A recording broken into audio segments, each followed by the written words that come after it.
Estudo sobre o Evangelho de João, parte 78, dia 1/4/2024. João capítulo 15, versículo 22 ao 27.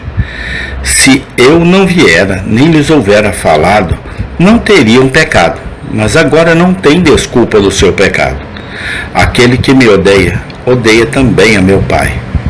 Se eu entre eles não fizesse tais obras, quais nenhum outro tem feito, não teriam pecado. Mas agora viram-nas e me odiaram a mim e a meu Pai. Mas é para que se cumpra a palavra que está escrita na sua lei. Odiaram-me sem causa. Mas, quando vier o Consolador, que eu da parte do Pai vos hei de enviar, aquele Espírito de verdade que procede do Pai, ele testificará de mim. E vós também testificareis, pois estivestes comigo desde o princípio. João 15, 22 a 27. Nesses versículos, nosso Senhor Jesus Cristo trata de 3 assuntos de grande importância. São assuntos difíceis, sem dúvida, assuntos sobre os quais podemos facilmente cair em erro.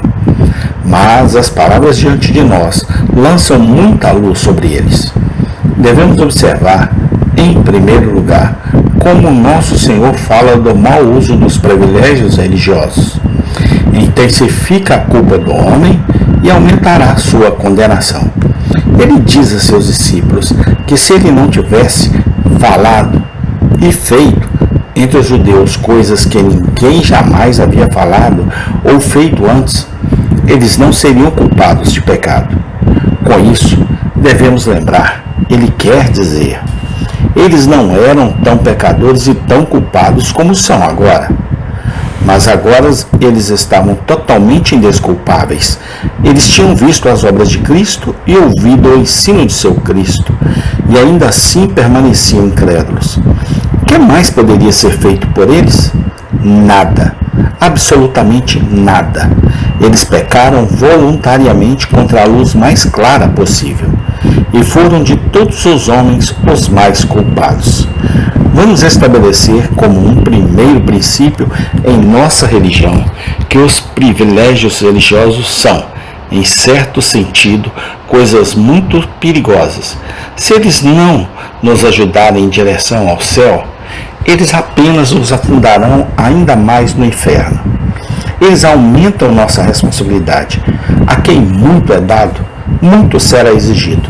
Lucas 12, 48. Aquele que habita em uma terra de Bíblias abertas e Evangelho pregado, e ainda assim sonha que no dia do julgamento estará no mesmo nível de um chinês inculto, está terrivelmente enganado. Ele descobrirá a seu próprio custo, a menos que se arrependa, que seu julgamento será de acordo com sua luz. O simples fato que ele tinha conhecimento e não o aperfeiçoou, por si só provará um de seus maiores pecados. Aquele que conheceu a vontade de seu mestre e não a fez, será açoitado com muitos açoites. Bem seria para todos os cristãos professos no Brasil se este ponto fosse considerado mais profundamente. Nada é mais comum do que ouvir homens e mulheres se consolando com o pensamento de que sabem o que é certo, enquanto ao mesmo tempo são evidentemente não convertidos e incapazes de morrer. Eles descansam naquela frase infeliz: nós sabemos disso, nós sabemos disso, como se o conhecimento pudesse lavar todos os seus pecados, esquecendo que o diabo tem mais conhecimento do que qualquer um de nós, e ainda assim não é melhor para isso.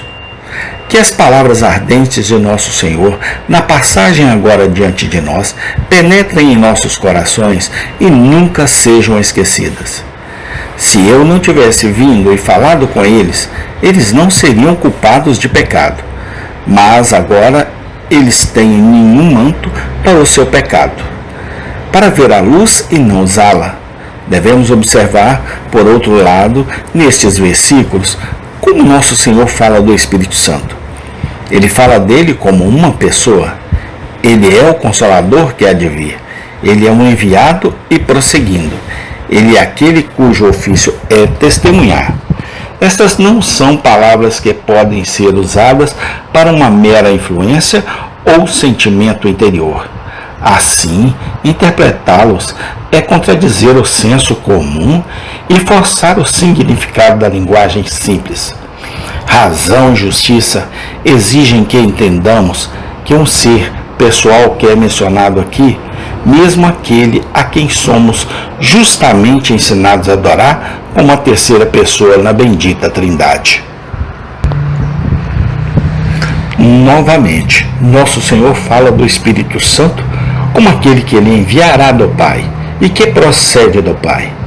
Estes são ditos profundos sem dúvidas, tão profundos que não temos linha para entendê-los.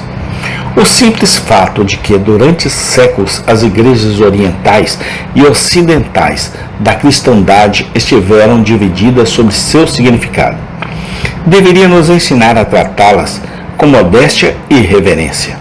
Uma coisa, em todo caso, é muito clara e clara.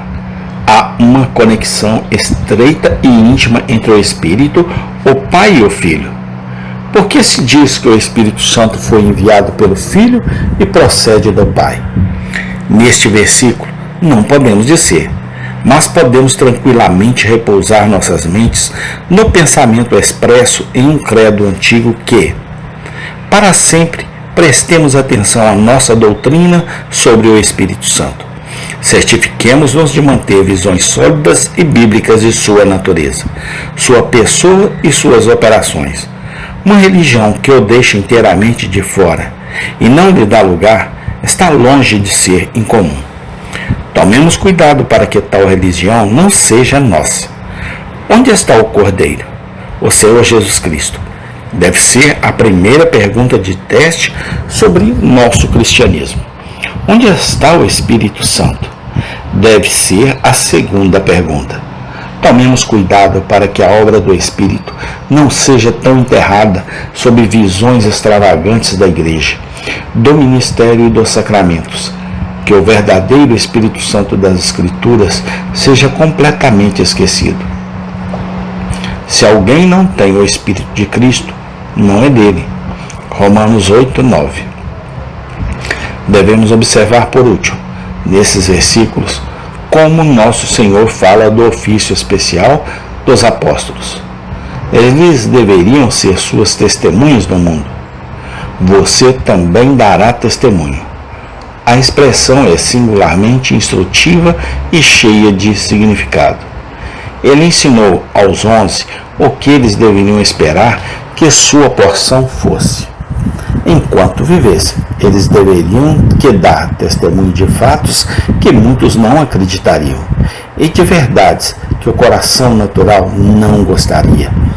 Muitas vezes eles teriam que ficar sozinhos, poucos contra muitos, um pequeno rebanho contra uma grande multidão.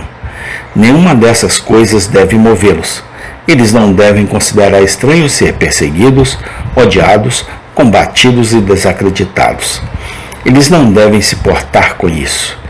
Testemunhar de Cristo era seu grande dever, quer os homens acreditassem neles ou não. Assim, testemunhando, seu registro estaria no alto, no livro de memória de Deus. E assim, testemunhando, mais cedo ou mais tarde, o juiz de todos lhes daria uma coroa de glória que não murche. Nunca esqueçamos, ao sairmos desta passagem, que a posição dos apóstolos é aquela que, em certo sentido, todo verdadeiro cristão deve ocupar. Enquanto o mundo existir, todos devemos ser testemunhas de Cristo. Não devemos ter vergonha de defender a causa de Cristo e falar por Cristo e persistir em manter a verdade do Evangelho de Cristo. Onde quer que vivamos, na cidade ou no campo, em público ou em particular, no exterior ou em casa, devemos confessar corajosamente nosso Mestre em todas as oportunidades. Assim fazendo, andaremos nos passos dos apóstolos, embora com um longo intervalo. Assim fazendo, agradaremos ao nosso Mestre e esperamos finalmente receber a recompensa dos apóstolos. Amém. Tem continuação. Senhor, nos abençoe cada dia mais, para que façamos o Teu nome crescer e que o nosso nome diminua, Pai, porque nós dependemos do Senhor para tudo, tudo, ó Pai.